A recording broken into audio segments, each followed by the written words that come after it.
When you first read the script, were there any hints about how to play it, or did you just bring your own, experience to both roles? Good question. Not initially, but as I kept working on it, I started to discover more about both characters and really try to show a contrast between the two, which I thought was necessary. And for Regina, it's more about, and I hope this came across. It's more about the love for her son, the fear of losing him. You love someone so much, and you're holding them with your fists clenched tight, and they're resisting you, and you're like, why is this happening? And then this woman comes along, and it's a major threat. So that's very present for Regina, and that's pretty much what I stayed on that path, although it's now shifting different directions. And the Queen is, partially what we already know about the Queen and Snow White and their story from the fables that we've read. But there's also something deeper that I don't think any other fairy tale has touched upon, which is her pain. I think there's a deep-rooted pain there, and that fuels her anger and revenge. Are we going to get to learn more about that pain? Yes, you will. Saw a little glimpse of it in Pilot Piece. Can't see.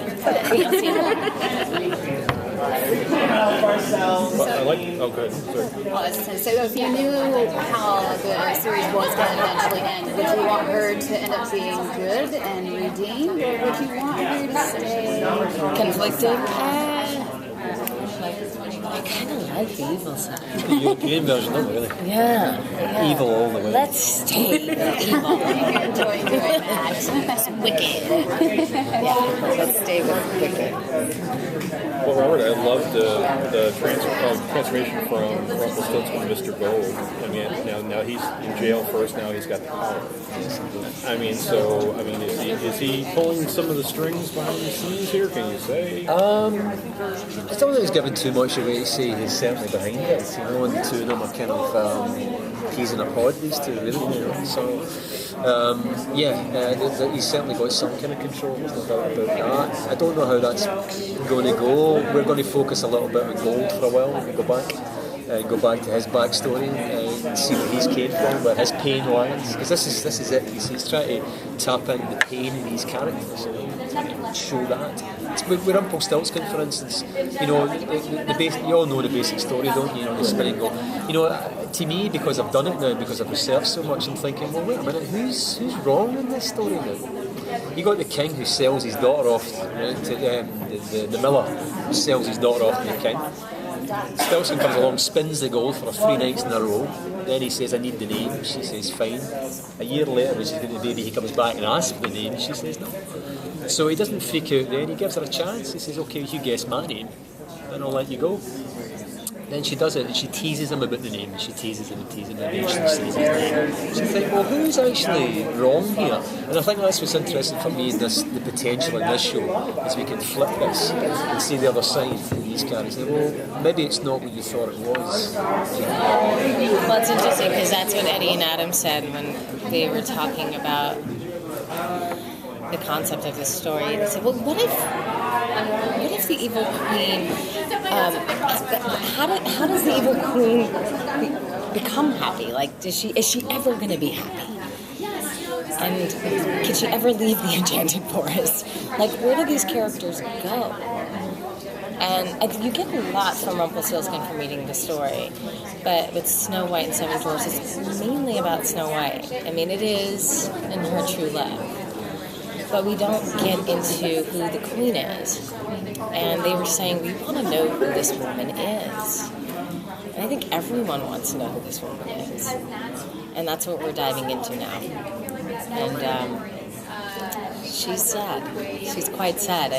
She's shooting some stuff, and God, the emotion that comes up inside of me, it's just like, okay, I can't hold that. I mean, it needs underneath, but I can't cry through all these scenes. But it's very touching. And when I read her stories, it's like, this is heartbreaking.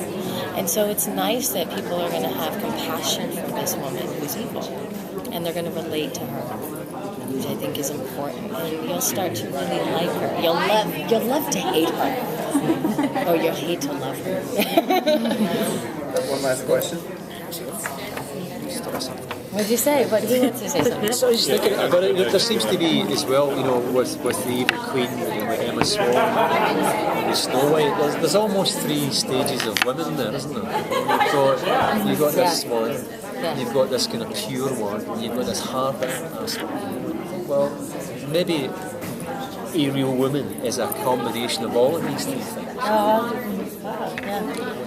So We all have it in us. When everyone else had their memories erased, how did Rumpel remember the name Emma? Now, see, that's like a lost question. Yes. Isn't it? I mean, it kind of is. It's like, that's what's going to hook you all in. Yeah, you have to wait and see. Like your smile at the end, like, what does it really mean? What is she happy about? It's funny, Barry Joseph pulled me aside at the ABC, it was not the upfront, it was the Disney upfront. And he's like, what were you thinking when you were looking in the mirror for like 20 minutes? And I said, oh my God, like I had to break the whole thing down to him. Like, how could I not? He's like one of the presidents of our studio. But I did. But it's nice to see that he is even going, what the hell is going on? And if he weren't my boss, I probably wouldn't have told him. That's like the next question. I'll tell you. You have the man in black, now you're the woman in black. And still am. Still. We've got to wrap. I'm sorry, but thank you. Thank you. Nice talking with you. Thanks a lot. Thank you.